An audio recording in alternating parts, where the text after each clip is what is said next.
യേശുനാഥൻ്റെ ആഗ്രഹങ്ങൾക്ക് പാത്രീഭൂതരാകുന്ന ഏവർക്കും ഈശോമിശിഹായ്ക്ക് സ്തുതിയായിരിക്കട്ടെ. തിരുസഭ മാതാവ് ഇന്ന് നമുക്ക് നൽകുന്ന വചനധ്യാനം യോഹന്നാൻ്റെ സുവിശേഷം 21-ാം അധ്യായം 20 മുതൽ 25 വരെയുള്ള വാക്യങ്ങളാണ്.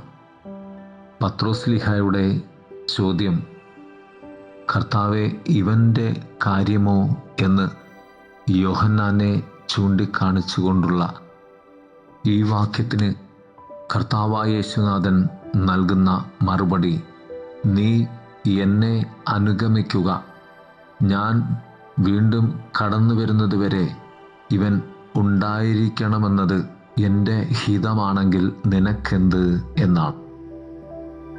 ഒന്നാമതായി, കർത്താവേ, ഈ മനുഷ്യൻ്റെ കാര്യമോ? യേശു പത്രോസിനോടുള്ള വെല്ലുവിളി പുതുക്കി എന്നെ അനുഗമിക്കുക എന്ന് ആക്കുന്നു. പത്രോസിൻ്റെ ആദ്യ പ്രതികരണം യേശുവിനോട് അതെ എന്ന് പറയുകയല്ല, മറിച്ച് തിരിഞ്ഞ് മറ്റൊരു ശിഷ്യനായ യോഹന്നാനെ നോക്കി യേശുവിൽ നിന്നുള്ള വ്യക്തിപരമായ വെല്ലുവിളിയോട് പത്രോസ് ആദ്യം പ്രതികരിച്ചത് മറ്റാരെയെങ്കിലും സംബന്ധിച്ച് യേശു എന്താണ് ചെയ്യാൻ ആഗ്രഹിക്കുന്നത് എന്ന് ചിന്തിച്ചുകൊണ്ട് അതിനെ വ്യതിചലിപ്പിക്കുക എന്നതായിരുന്നു.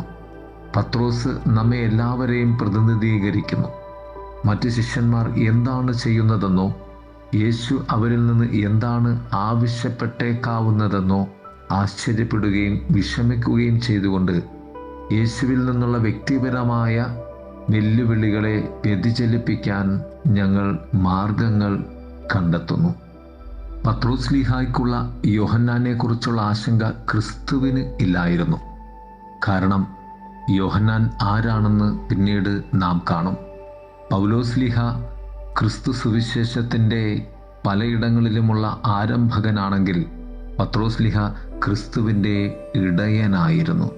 എന്നാൽ യോഹന്നാൻ സ്ലീഹ ക്രിസ്തുവിൻ്റെ സാക്ഷി ആയിരുന്നുവെന്ന് വില്യം ബാർക്ലേ പറഞ്ഞു വയ്ക്കുന്നു. രണ്ടാമതായി, ഞാൻ വരുവോളം അവൻ ഇരിക്കണമെന്ന് ഞാൻ ആഗ്രഹിക്കുന്നുവെങ്കിൽ നിനക്കെന്ത്? മറ്റൊരു വെല്ലുവിളിയോടെ യേശു പത്രോസിനോട് ഉത്തരം പറഞ്ഞു. പത്രോസ് കുരിശിൽ മരിക്കാൻ വിധിക്കപ്പെട്ടിരുന്നെങ്കിലും യോഹന്നാനെ സംബന്ധിച്ചിടത്തോളം തനിക്ക് തികച്ചും വ്യത്യസ്തമായ ഒരു വിധി ഉണ്ടാകുവാനുള്ള സാധ്യത പത്രോസിനെ പരിഗണിക്കണമെന്ന് യേശു ആഗ്രഹിച്ചു. ചിന്തകനായ മോർഗൻ ഇപ്രകാരമാണ് പറയുന്നത്: മറ്റൊരു മനുഷ്യനെക്കുറിച്ചുള്ള ദൈവീക ഇഷ്ടം കണ്ടെത്താൻ ശ്രമിച്ചതിന് പത്രോസിനെ ശാസിച്ചതിൽ മനുഷ്യ താൽപ്പര്യത്തിൻ്റെ സ്പർശമുണ്ട്. മൂന്നാമതായി, നിങ്ങൾ എന്നെ പിന്തുടരുക. ഇത് പത്രോസിനുള്ള ശക്തമായ വെല്ലുവിളിയായിരുന്നു.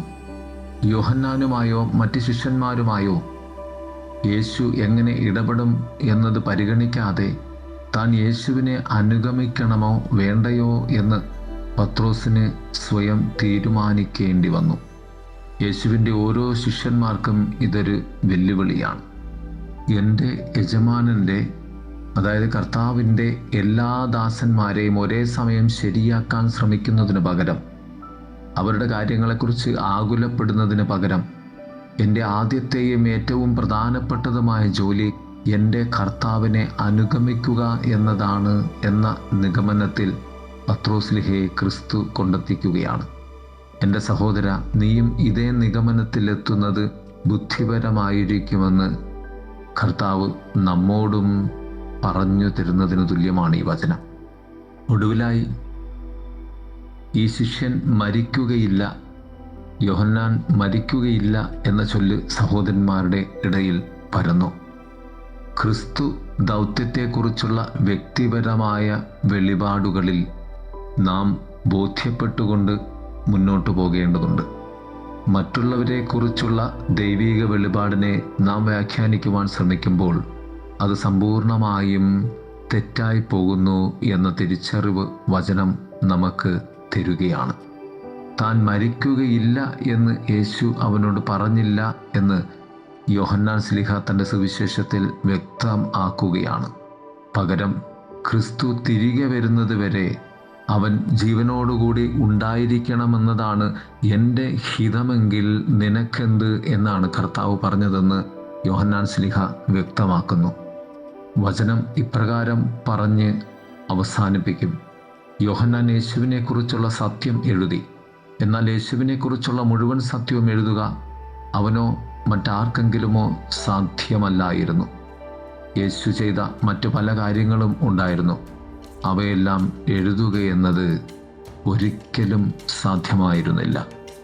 പ്രിയമുള്ളവരെ, വ്യക്തിപരമായ ദൈവീക വെളിപാടുകളെ ധ്യാനിച്ചുകൊണ്ട് നമുക്ക് മറ്റുള്ളവരിലേക്ക് ക്രിസ്തുവിലേക്കും ഇറങ്ങി നടക്കുവാൻ പരിശ്രമിക്കാം. ദൈവം നമ്മെ സമൃദ്ധമായി അനുഗ്രഹിക്കട്ടെ. ആമേൻ.